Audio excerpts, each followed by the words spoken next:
Hi guys, today I'll be showing you raw banana fry. It's a quick and easy recipe where kids would love to eat. Let us look at the ingredients.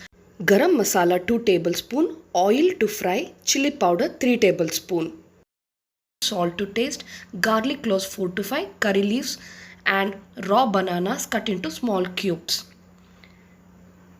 Hope you have all noted down the ingredients. Now let's start.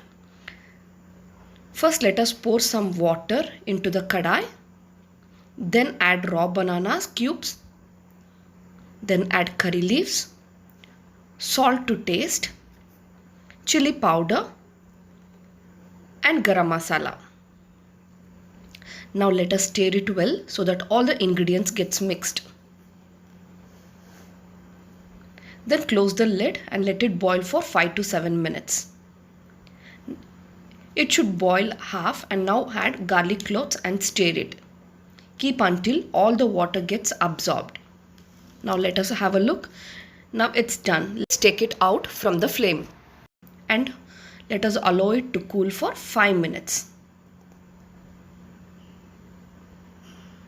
Now let us take a small kadai, pour oil and let's deep fry it until it turns the golden brown.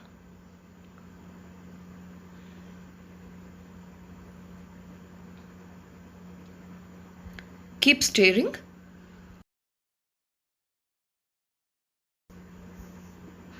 Now let's take it out and let us serve this on a serving plate, and this can be eaten with mayonnaise or with rasam or with the dal rice. Finally, the recipe looks like this. For more videos, kindly subscribe our channel and encourage. Thank you.